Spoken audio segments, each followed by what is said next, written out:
Hey everybody, good to see you. Welcome to Beetle Brad's channel. Getting more situated here. Great to see you. Wow. I'm a little late to the party. I apologize for those that expected me to do a video yesterday for Friday. I had the CD and the album, but something unexpectedly came up and I couldn't do my video at all. So I'm kind of chiming into the party late, but I still am ready to bring lots of great Paul McCartney stuff for you. So let's start off by talking about the final album, not final, but finally, I should say, finally getting this album, Egypt Station. Holy smokes, I mean, this has been a long-awaited album, that's for sure. A lot of talk, a lot of speculation on what's going to be on it, what's not going to be on it.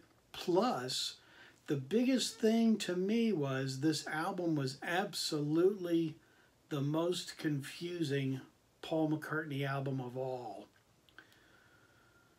I don't know how you feel, but there was all these different color variations of vinyl. We could get the red, I think there was a blue. You could get the green, you could get the black, you can get the CD, you can get the Target exclusive CD, which had extra tracks. You're going to be able to get a box set, which is coming out soon, which is going to have a lot more CDs and a lot more to it and a lot more other things. So, the box set's coming out, and undoubtedly they'll come out with something else before this is all through. So there is tons of stuff out there, and I will say Paul is really promoting this. Also, yesterday being Friday, there's a lot going on and I missed out. So, but this is me catching up, so you'll have to just bear with me. So we're pretending it's Friday, okay? Just play along with me. It's Friday, okay? Yesterday they released a John Lennon stamp in America. That's fantastic. So I definitely want to get my John Lennon stamp. That is out also. And also yesterday, Paul McCartney's tickets went on sale for his new American tour, which is going to be next year. And that's going to be like starting off, I think maybe in April or May, something like that, around those lines. And yes, Beetle Brad did get his tickets. I got 2 tickets. I'm going to start a fundraiser because I can't afford the tickets. So I'm going to be passing me plate, you know. Hey, going to be passing it so I can take up a collection here. That's for sure. I'm going to need it. Boy, I tell you, the prices of the tickets are outrageous. So glad I don't go to too many concerts and that I don't like too many people anymore. So the tickets went on sale yesterday. Paul is in America promoting this album, so he is on TV like crazy, which is fantastic. I hope you've caught all the different TV shows that Paul McCartney has been on. Okay, well, I know you didn't tune in to watch me gab, so let's start off with this, which is the CD, and it comes with a band around it like that, and this is the sticker that came with it. Then, as you can see, this is the Target exclusive, which has the 2 extra tracks. And this is really cool. This opens up like an accordion. So look at that. Look at that. Isn't that cool? It just keeps going and going and going and going. So that's really kind of cool and creative, definitely. And then the back side is you've got some great pictures of Sir Paul McCartney. I was very hesitant to get this album. Ever since Band on the Run, I have bought Paul McCartney albums the day they come out. I have rushed out and bought every single album from Band on the Run to current. And for some reason, this album didn't do much for me. Here's the inner. This album, for some reason, it just kind of left me a little, kind of like, is this it for Paul McCartney? You know, is this the way Paul's going to end with this album? I'm not too keen on it. It's growing on me. The 3 songs that he released were okay. They weren't like Paul McCartney usually with great rocker top hits. Now this is just my opinion, so don't chime in and start typing to me about, oh Brad, you don't know what you're talking about.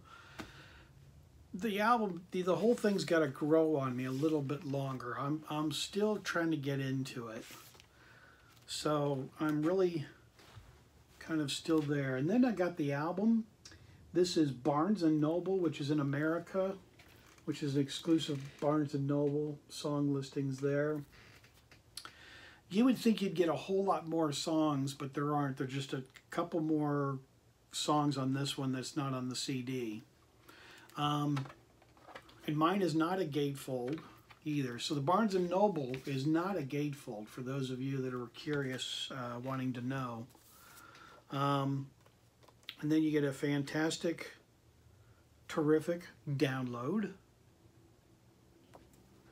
Like I said, you know, I just wasn't overwhelmed with the Paul McCartney album. I mean, there's plenty of other albums in the past that I've gotten. Great picture there. There's other albums I've gotten in the past of Paul McCartney, and I couldn't wait for them to come out, like New and Chaos and Creation in the Backyard and Flaming Pie and you know, Flowers in the Dirt and all this kind of stuff. But this one just kind of left me like, yeah, I'll get it when I get it. But the cool thing about the Barnes & Noble exclusive is it's on red vinyl, and that's just sweet. Like I said, the red vinyl is nice. I would have liked, my opinion, just me, I would have liked to maybe seen some like splatter in it as well. Some like white splatter would have been kind of cool. And this is the second record. And the songs are good. Like I said, you know, they're still growing on me. It's still a new album, so I don't know the songs. This is the second record. There's one song on here, and I apologize. Like I said, I don't know the songs. I'm still learning them, but it's Peace Something. That's a great song. I really could see, let's just say John Lennon's still alive. I could see John Lennon, George Harrison, if he's still alive, and I definitely could see Ringo participating in that song. They did All You Need Is Love and Give Peace a Chance and Pipes of Peace and songs like this. So this song that's on Paul's new album, it's up here, like I said, the Peace song. I don't have my glasses, so I apologize. I can't read it. I should have got my glasses before I started, excuse me. I could see the 4 of them coming together. You know, John's still living in the Dakota, George is in England, you know, everybody's kind of living their own way. But I could see them definitely doing that song. Some of the other songs, you know, I could definitely see the Beatles doing that, as coming back together as a group to maybe do 1 song or 2 songs, kind of like when they did the mixing and the making of Free as a Bird and Real Love when John wasn't there. Let's just say all 4 of them are still alive. Now, don't pick on me about that. I'm just saying, what if? What if? And that's what I'm going for on this, is what if they were still alive? This would have been fantastic. And then the next song that Paul did, that which he released as a single, is For You. I don't buy it one bit. What Paul talked about in the whole thing, I really don't. I think the whole thing of that song, and I didn't jump into the bandwagon with everybody else because I wanted to express my opinion when the album came out. I really feel as if the whole entire thing was a publicity stunt to get you to listen to the album and to the song. I really do. I feel like the whole thing was a marketing idea for to sell the album, to sell the CD, because, you know, people are talking and saying, you know, oh, did you hear Paul's new song's a bad word? And then we find out it's not a bad word, it's for him.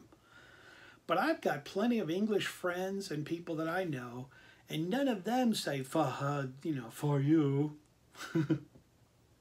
So I really don't buy it. I really don't get it. I don't think that was it. And it actually, in regards to a lot of the things that Paul says, lots of times bad news is good news. So even though you're kind of making a bad statement, it's still good news and gets you out in the media and you're still out there and all of that. So that was my 2 cents on that song, For You. You know what I'm saying. I know I've messed it up, but you know what I'm saying. Just, give me a break. So it's interesting of how Paul's kind of turned this around to where the publicity has kind of changed in his regards to that. But this is an interesting thing I want to show you. This is Paul's new album. And for some reason, you really think about it, this album being out, and back in '82, there was another album that came out that really resembles this album, and it's George Harrison, Gone Troppo. Yeah, it's not exactly perfect, but notice the resemblance. So do you think Paul was trying to say something in this album? Kind of interesting, though, that he would talk about George Harrison. Actually, this is a promo copy of George Harrison's album. That's why the sticker and all that. So, I hope you enjoy the album. Have you got the album yet? Let me know what you think of the album. A lot of people in the rock and roll journalists and all have said that this is the finest albums that he's ever done. Yeah, maybe as time goes on, I will grow more into the album, but right now, it just doesn't grab me.